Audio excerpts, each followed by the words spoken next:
안녕하세요. 사연 많은 유튜브 구독자 여러분. 사람은 겉만 보고 판단하면 절대 안 되는구나 라는 걸 뼈저리게 느낀 제 이야기를 들려드리려 합니다.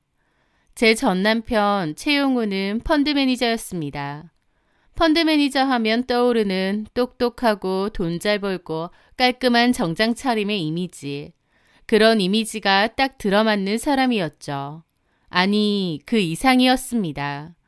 최용우의 키는 185cm가 훌쩍 넘고 얼굴은 웬만한 연예인 저리 가라 할 정도로 잘생겼거든요. 짙은 눈썹에 오뚝한 코 등 누가 봐도 인물이 좋고 훤칠한 사람이었죠. 저는 그때 6년차 승무원으로 일하고 있었습니다. 자부심도 많이 느끼고 열심히도 했지만 한편으론 스트레스도 심하고 좀 지치기도 했던 때였죠. 그맘때 최용우와 저는 지인 소개로 만나게 되었고 서로 마치 운명인 듯 불같은 사랑에 빠졌습니다. 저는 그 사람의 출중한 외모와 매너, 능력에 반했고 그 사람 역시 승무원인 제 단아한 이미지가 마음에 들었대요. 제 입장에선 인물도 좋고 능력도 좋은데 성격이나 매너까지 좋은 완벽남 남자다 보니 결혼을 마다할 이유가 없었어요. 그렇게 저희의 결혼은 일사천리로 진행됐습니다. 결혼 준비를 하면서 구체적인 계획을 잡으려 했는데요. 가장 중요한 건 역시 신혼집이었죠. 그런데 영호 씨가 그러는 거예요. 은주야, 나 신도시 쪽에 40평대 아파트 해갈 수 있으니까 너는 그냥 몸만 와도 돼. 그러는 겁니다. 저는 깜짝 놀랐죠. 능력 좋고 잘 나가는 펀드 매니저라는 건 알았는데 개인 자산이 많거나 집이 엄청 잘 산다고 생각하지는 않았거든요. 그런데 신도시 쪽에 40평대 아파트면 금액만 해도 상당할 텐데 그걸 자기 혼자 해올 수 있으니 신경 쓰지 말라는 겁니다. 제가 좀 놀라서 그걸 소유하고 있느냐 물어보니 그러더라고요. 내 직업이 펀드 매니저잖아. 남의 돈만 굴려주겠어? 내 자산 운용도 열심히 했지. 자기야, 나 일반 펀드 매니저 아니야. 고객들도 VVIP고 그만큼 내 실력도 보장된 거고. 그 자신감 넘치는 말에 저는 내가 정말 대단한 남자를 만났구나 싶었습니다. 이 정도 외모에 이 정도 능력이니까 저런 자신감이 나오는 거겠지. 내가 사람 하나는 제대로 봤구나 싶었던 거죠. 그것뿐인가요? 저더러 결혼하고 나면 일 그만둬도 된다고 좀 쉬라고 하는 겁니다. 자기 일하면서 스트레스도 많이 받고 좀 지친다고 할 때 많았잖아. 나만 그런가. 직장인들 다 그렇지 뭐. 자기는 특히나 더 힘든 직군이지. 스튜어디스가 서비스직 중에 정신적인 스트레스가 가장 심한 직군이라고 하던데. 사실 초반엔 못 모르고 즐겁게 일했는데 6년차 정도 되니까 이래저래 지치고 힘든 것도 생기네. 슬럼프 같기도 하고. 나는 자기가 힘들고 지치는 거 싫어. 그러니까 결혼하고 나면 일 그만두고 집에서 좀 쉬는 것도 괜찮을 것 같아. 내가 그 정도 능력은 충분하니까. 저는 그 남자의 마음 씀씀이가 너무 고맙더라고요. 본인도 힘들게 사회생활하면서 제가 지치고 힘드니까 좀 쉬라고 해주는 게요. 요즘에 이런 남자가 있나 싶을 정도로 저는 제가 유니콘을 만난 줄 알았습니다. 그렇게 그 남자가 그 정도 집을 해온다고 했기에 저도 그에 걸맞는 혼수를 해야겠더라고요. 그래서 부모님 도움 조금 받고 제가 승무원 생활하면서 모았던 돈으로 최고급 가전이며 가구를 안에 채워 넣었습니다. 그렇게 꿈을 그리던 결혼 생활이 시작됐습니다. 모든 게 다 완벽하고 행복할 거라 생각했는데 제 예상과 달리 시작부터 뭔가 삐그덕거렸습니다. 결혼 생활에 가장 큰 문제가 된 건 단연 시모와 신우 때문이었어요.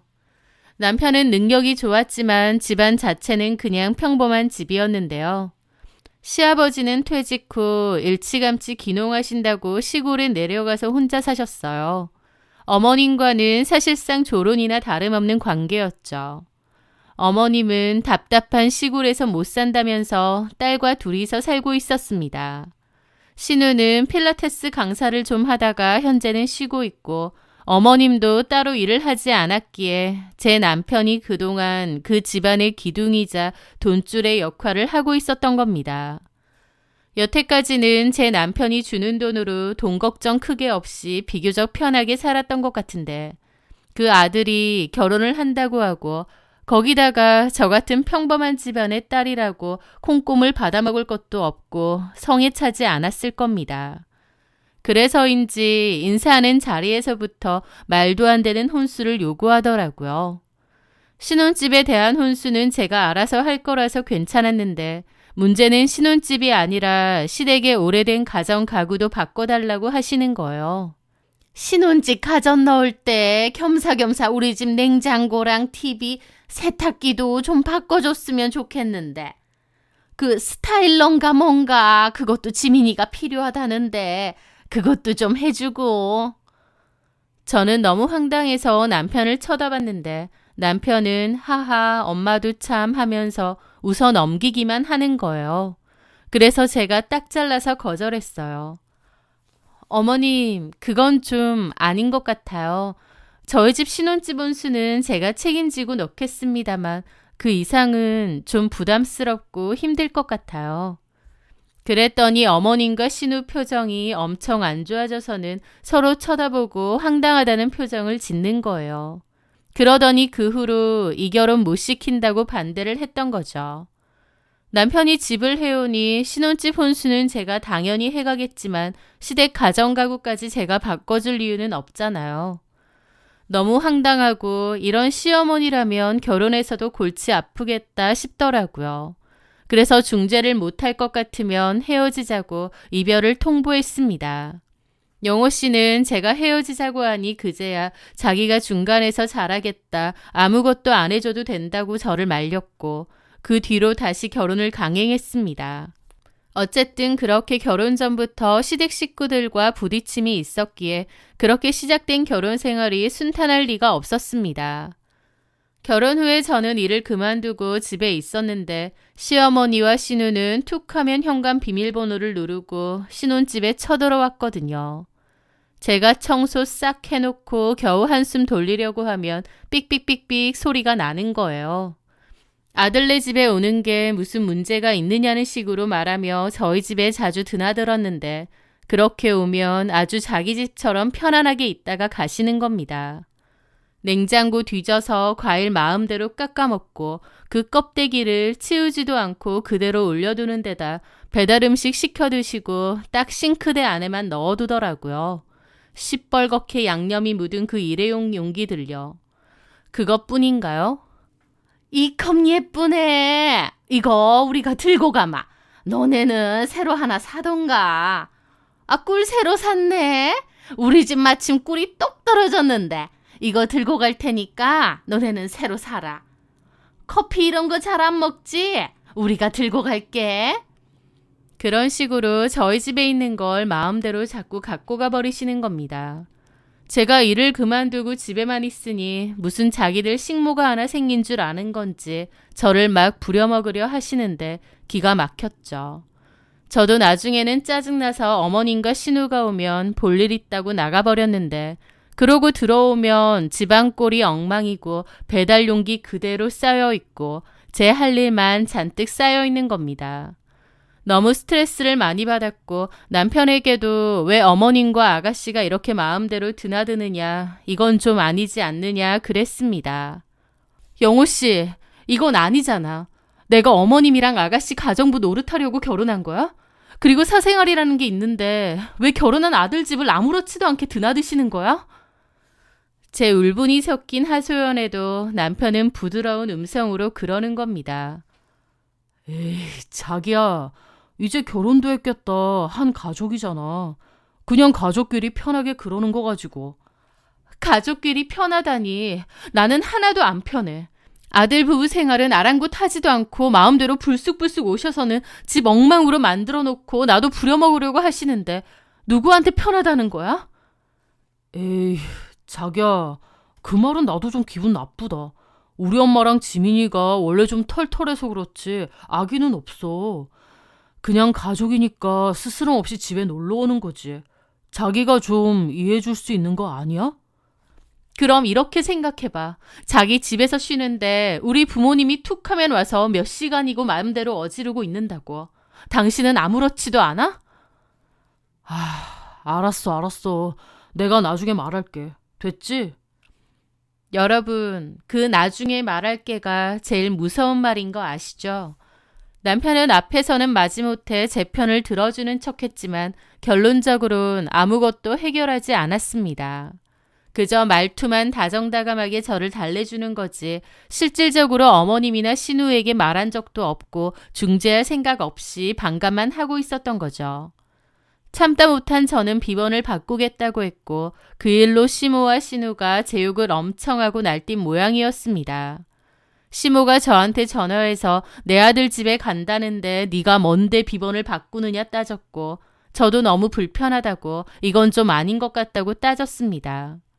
그렇게 어머님과 제 사이는 제대로 틀어졌는데 제가 더는 이렇게 못 산다고 확실히 해달라고 남편에게 말했어요. 이렇게 살 거면 저는 그냥 집 나가겠다고요. 결국 남편은 어머님과 신우에게 자기가 없을 땐 오지 말라고 했습니다. 제 말은 안 들었지만 아들이 그렇게 말을 하니 어머님과 신우는 더 이상 오지 않았죠. 그렇게 잠깐의 평화가 찾아왔던 어느 날이었습니다. 난데없이 신우가 계속 집에서 놀고 먹을 수는 없지 않냐며 필라테스 사업을 하겠다고 하더라고요. 같이 할 동업자도 구했다면서요. 문제는 돈이었습니다. 동업자와 반반 투자를 해야 되는데 그 돈이 신우에겐 없었죠. 결국 어머님은 신우 사업 자금 대준다고 살고 있던 빌라를 전세에서 월세로 바꾸어 사는 주게 되었죠. 호기롭게 신우는 필라테스 센터를 열었어요. 인테리어도 세련되게 하고 고가의 기구도 드리고 제가 알기론 신우가 필라테스 자격증을 따긴 했지만 다른 센터에서 8개월 정도 일하고 그만둔 게 경력의 전부라고 들었거든요. 그런데 덜컥 필라테스 센터의 공동 원장을 맡아도 되나 했는데 신우 말고 또 다른 공동 원장이 경력도 많고 잘하시는 분인가 보다 했습니다. 그런데 나중에 보니 그분도 신우랑 비슷하더라고요. 이러나 저러나 센터가 잘 됐으면 말도 안 할 테지만 결론적으로는 1년도 못 가서 제대로 망했습니다. 수강생도 별로 없었고 월세는 비싸서 돈대로 까먹고요. 제가 보기엔 너무 대책 없이 일을 벌이는 것 같았기에 어찌 보면 예견된 일이기도 했죠. 남편은 심각한 얼굴로 신우의 사정을 저에게 얘기했습니다. 그러면서 한동안 시댁의 월세는 남편이 내주겠다고 하더라고요. 솔직히 정말 답도 없는 시댁이다 싶었지만 어쩔 수 없다고 생각했습니다. 하지만 저는 알겠다고 그렇게 하라고 했습니다. 솔직히 밑 빠진 독에 물 붓기 같은 기분이기도 하지만 어쨌든 가족이니 나몰라라 할 순 없잖아요. 그런데 황당하게도 어머님은 밖에서 줄기차게 제 욕을 하고 다니셨다 하더라고요. 저희 엄마 친구분이 공교롭게 시어머니 친구분이랑 아는 사이라고 하시던데 그분이 전해준 거예요. 저희 어머님이 며느리 욕 엄청 하고 다닌다고요. 자기 아들이 힘들게 번 돈으로 며느리만 논았다고 집에도 못 오게 하고 천하의 나쁜 년이라고 하고 다닌다네요. 그거 듣는 어머님 친구분들은 맞장구 치면서 저더러 천하의 싸가지 없고 못된 며느리라고 같이 욕하신다더군요. 너무 기가 막히고 화가 났는데 그 와중에 신우도 똑같았습니다. 집 전세금 날려먹을 만큼 사업 말아먹었으면 미안해서라도 좀 조용히 살아야 될 텐데 더욱 나대더라고요. 그러면서 한 번은 볼 일이 있어서 저희 집에 왔었는데 새언니는 좋겠다. 우리 오빠 덕에 이렇게 좋은 집도 살아보고. 나는 언제 이런 데 살아보나? 그러면서 제 안방을 들여다보면서 이 방, 내 방이었으면 좋겠다. 여기 해도 잘 뜨네. 우리도 그냥 여기 와서 살면 어떨까? 그 소리를 계속 하는 겁니다. 진짜 왜 저래 싶은데 나중에는 제 남편까지 그 소리를 하더라고요. 은주야, 어차피 월세 내줄 바에 그냥 엄마랑 지민이 우리 집으로 들어오라고 할까? 방도 남잖아. 남편에게 그 얘기를 듣는데 이성의 끈이 툭 하고 끊어지는 것 같았습니다. 그게 말이 돼? 지금도 스트레스 받아 죽겠는데 어떻게 같이 살아? 어머님과 신우가 평범한 사람들이라고 해도 같이 살기에는 힘들 텐데 저희 어머님과 신우는 도저히 같이 살 수 있을 만한 사람들이 아니었습니다. 게다가 제 욕도 그렇게 하고 다닌다는 걸 알았는데 제가 무슨 감정으로 같이 살고 싶겠나요? 저는 절대 그건 안 된다고 하니 남편도 마지못해 알겠다고 하더라고요. 하지만 그게 끝이 아니었습니다. 다음 날부터 어머님과 신우가 번갈아 가면서 저한테 전화를 해서는 네가 뭔데 내 아들 집에 못 들어오게 막아? 너 그 집 살 때 돈 한 푼이라도 보탰니? 고생은 내가 해서 키웠는데 왜 그 혜택은 너만 받는 거야? 시어머니고 신우는 어떻게 살든지 말든지 너만 그 좋은 집에서 잘 먹고 잘 살면 그만이야? 라면서 소리를 지르고 난리가 난 겁니다. 그 옆에는 신우가 부추기면서 엄마 잘한다. 엄마가 너무 오냐오냐 하니까 새언니가 엄마를 만만하게 보나 봐. 아주 혼쭐을 내줘. 하는 소리도 들리고요. 어머님 왜 이러세요 정말. 내가 내 아들 집 살겠다는데 네가 뭔데 그러냐고. 네가 나가라고. 저는 정말 미쳐버릴 것 같았습니다. 저는 그때 임신이 잘 안 되었는데 병원에서는 아무 문제가 없다고 했거든요. 가만 보면 임신이 안 되는 것도 저렇게 하루가 멀다 하고 스트레스를 받기 때문인 것 같았죠.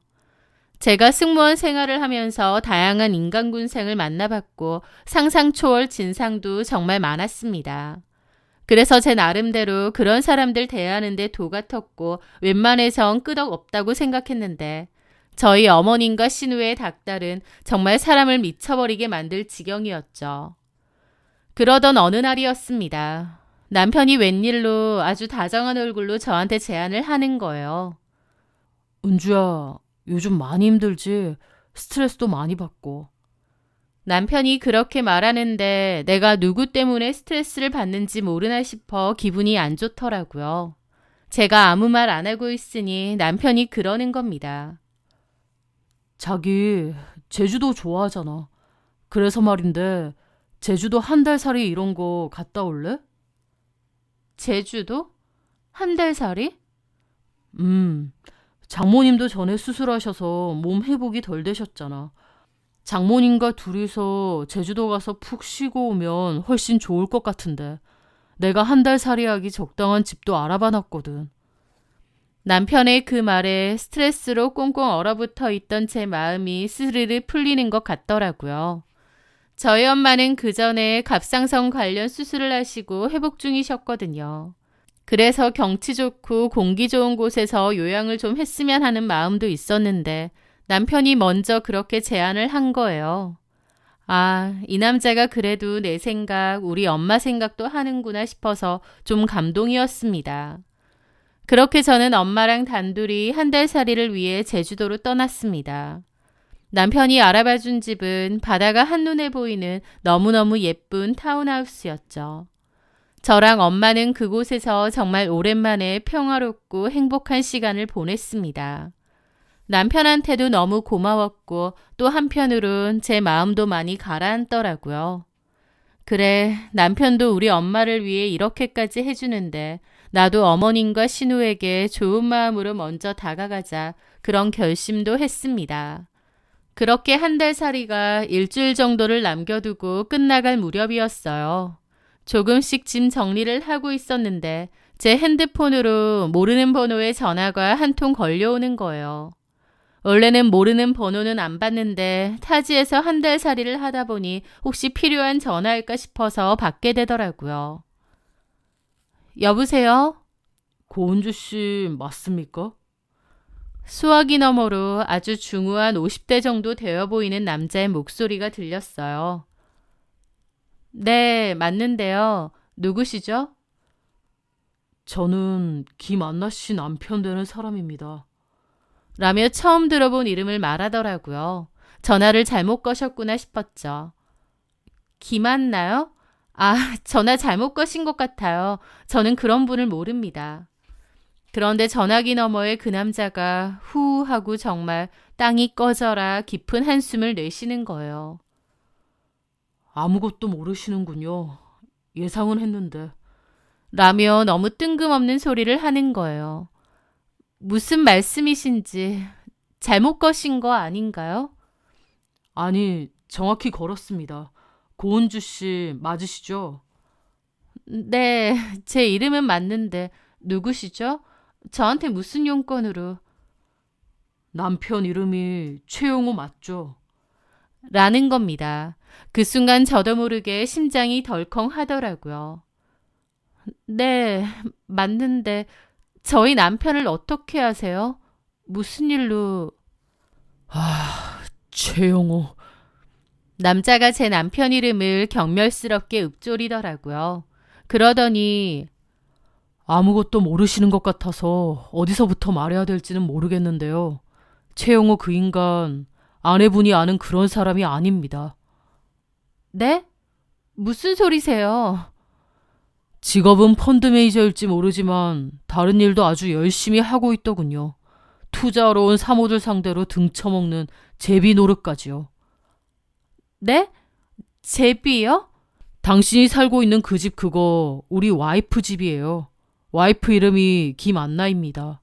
내 와이프 소유의 집이라고요. 아니, 엄밀히 말하면 제 소유죠. 제가 아내에게 줬으니까. 저는 너무 경악을 했습니다. 제가 살고 있던 신혼집이 남편께 아니라 저는 처음 들어본 여자 김안나의 집이라뇨. 심지어 그 김안나라는 여자는 남편의 고객이면서 동시에 남편이 따로 만나고 있는 여자이기도 하다는 겁니다. 그럴 리가 없어요. 말도 안 돼요. 이미 사람 시켜서 증거 싹 다 잡았습니다. 고은주 씨 당신 남편 내가 상간남으로 고소할 거예요. 그쪽도 아무것도 모르는 것 같은데 불쌍해서 알려주는 거고요. 남편 믿지 말고 좀 알아보세요. 그렇게 전화는 끊겼고 충격에 한참이나 멍했습니다. 그러다가 정신을 차리고 그 남자에게 다시 전화를 해 증거를 저한테도 보내줄 수 있느냐 물었습니다. 그 남자는 알겠다며 저에게도 증거를 보내주었고 제 눈으로 남편의 실체를 알게 되었습니다.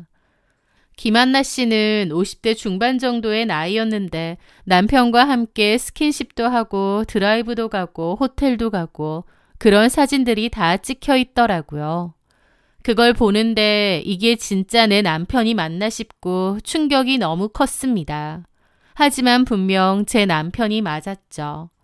유능하고 다정한 내 남편이 알고 보니 돈 많은 사모들하고 놀아나며 그에 따른 대가나 받는 제비였다니.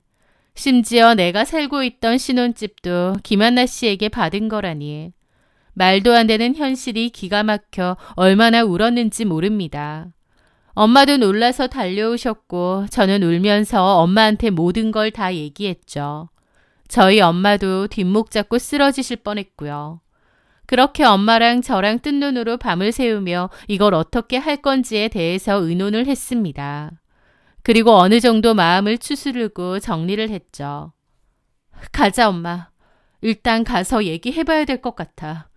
이혼을 하는 게 맞을 것 같지만 그래도 이혼 전에 대화는 하는 게 맞는 것 같아. 엄마도 제가 원하는 대로 하라고 하셨습니다. 그렇게 저는 원래 예정보다 며칠 일찍 집으로 돌아갔습니다. 그렇게 기운 없이 현관문 비밀번호를 누르는데 안에서부터 왁자지껄한 TV 소리와 낯선 음식 냄새가 확 풍겨 나오는 거예요. 들어가 보니 집안이 가관이었습니다. 거실에는 어머님과 신우가 떡하니 버티고 앉아 TV를 보면서 족발을 뜯고 있는 거예요. 저는 너무 놀라 벙쪘고 어머님과 신우도 저를 보더라고요. 너 왜 벌써 왔니? 이게 다 뭐예요? 라는데 가만 보니 하루 이틀 있었던 느낌이 아니더라고요. 저는 주변을 둘러봤더니 놀랍게도 어머님과 신우는 방 하나씩 이미 차지했던 겁니다. 각자 방 하나에 짐까지 다 풀어놓았더라고요. 그제서야 알겠더라고요. 왜 남편이 제주도 한 달 살이를 하고 오라고 한 건지요. 뭐긴 뭐야. 우리도 이제 여기서 같이 살 거다. 네? 같이 살아요? 누구 마음대로요? 제 말에 어머님 눈이 뒤집히더라고요. 저 말하는 싸가지 봐라. 누구 맘대로라니. 내 아들 집인데 뭐 불만 있니? 가만 생각해보면 여기 내 아들 집이고 네 집은 하나도 없는데 네가 뭔데 안 된다 된다를 따지고 있어. 라는 겁니다.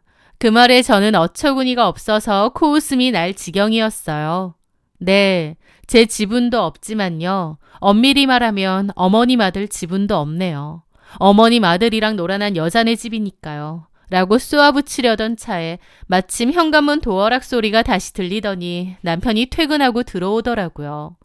그 번지르르한 얼굴을 보는데 저 얼굴로 밖에서 돈 많은 사모들 만나고 제비짓하고 다녔다 생각하니 꼴도 보기 싫은 겁니다. 자기 벌써 왔어? 이게 지금 어떻게 된 거야? 설명 좀 해봐. 저는 이를 악물고 물었습니다. 말하려고 했는데 엄마랑 지민이 우리 집에서 같이 살기로 했어. 엄마가 살림도 해줄 거야.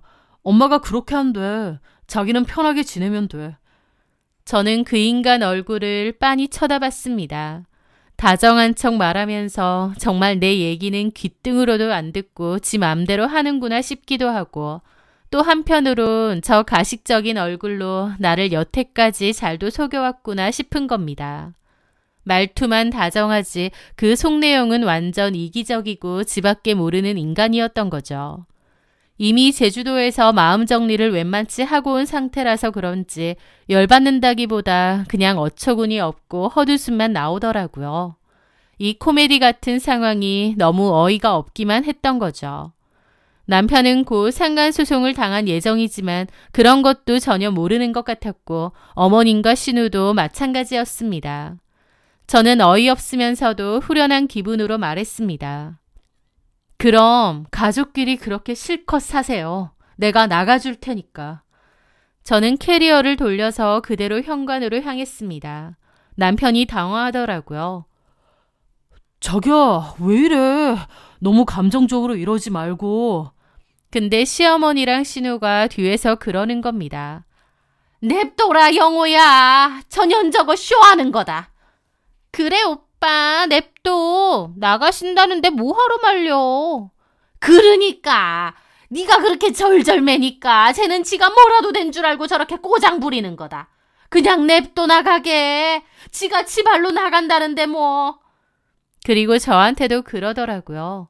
너 이건 명심해라. 네가 네 발로 나간 거야. 나중에 다시 돌아오니 어쩌니 눈물 콧물 짜기만 해봐. 절대 안 받아줄 거다. 저는 그냥 코웃음 치고 남편을 뿌리쳤습니다. 그럴 일 절대 없을 거니까 실컷 사세요. 아니, 이 집에서 아주 뼈를 묻으세요. 제가 해온 혼수는 싹 가져갈게요. 그거 말고 제가 이 집에 올 일은 죽어도 없을 겁니다. 원하는 대로 제가 나가드릴 테니 새 식구 손잡고 오래오래 행복하게 잘 살아보세요. 그렇게 저는 집을 나섰습니다.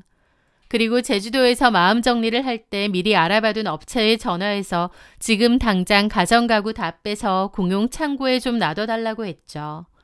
그리고 남편에겐 이혼을 하겠다고 문자를 보냈습니다. 남편한테서 바로 전화가 오더라고요. 야, 너 미쳤어? 이런 일로 무슨 이혼이야. 장난해? 오갈 데 없는 시댁 식구 같이 좀 살자고 했다고 이혼하자는 게 말이 되냐고. 저는 그 전화를 받고 아주 차갑게 말했습니다. 내가 분명 반대했는데도 마음대로 니네 엄마랑 동생 데리고 왔지. 그러니까 셋이서 그렇게 살라고. 그리고 이혼 사유라면 또 있지. 내가 아무것도 모를 줄 알았어? 나이 많은 사모님들 만나고 다니면서 돈 받고 집 받고 너 그렇게 살아왔잖아. 제 말에 남편의 숨소리가 멎는 게 느껴졌습니다. 그게 무슨 소리야? 그 집도 그 사모님들 중 한 명인 김한나 소유라며. 아니, 정확히는 그 여자 남편 소유던가? 전화기 너머로 남편의 숨소리가 헉 하고 멈추는 게 느껴졌어요. 너 그걸 어떻게... 이보다 더한 이혼 사유가 어디 있겠니? 너 같은 더러운 인간하고 단 하루도 더 못 살아. 당장 이혼해. 그렇게 전화를 끊었습니다. 그리고 바로 변호사부터 만났습니다. 저는 이혼 소송과 위자료 소송을 동시에 진행하기로 했습니다. 그리고 그 와중에 예고했던 대로 김한나의 남편은 제 남편에게 거액의 상간난 소송을 했더라고요. 게다가 남편의 회사에 내용 증명까지 싹 보냈다고 했습니다. 귀사 소속 최용호 씨가 불륜을 저질렀고 펀드 매니저라는 직위를 이용해 금품을 수수하고 기망하였다고요. 결국 그 일로 남편은 직장에서도 해고를 당했습니다. 줄 소송을 당하면서 당연히 그 신혼집에서 남편도 시모도 신우도 다 나가야 되었죠. 김한나 씨 남편이 김한나 씨에게 해준 집이었으니까요. 그 집도 당장 나가라고 통보가 갔나 본데 시어머니랑 시누이는 못 나간다고 그냥 버텼나 봐요. 오갈 데 없다면서요. 그러다 결국 김한나 씨 남편이 보낸 퇴거 전문 업자들이 들이닥쳤습니다. 시모랑 신우가 버티니까 문 따고 들어가서 짐짝처럼 질질 끌고 나갔다고 하더라고요. 그 와중에도 얼마나 생난리를 치며 나갔는지 동네 개망신을 다 당한 셈이죠.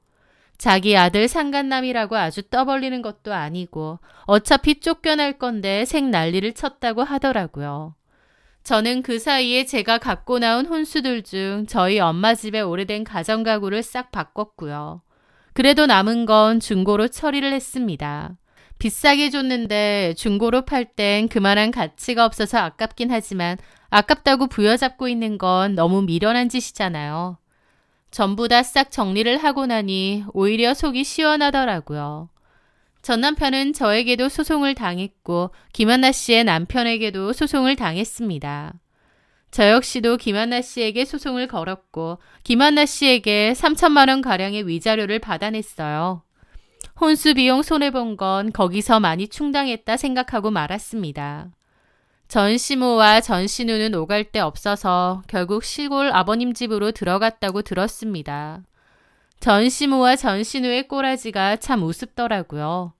저더러 이 좋은 집 왜 자기들은 못 사냐고 따지고 기어코 짐 들고 와서 방 하나씩 차지하더니 결국 한 달도 못 살고 쫓겨난 셈이죠. 그 지긋지긋한 인간들 얼굴 다시는 안 보는 것만으로도 속이 다 시원합니다.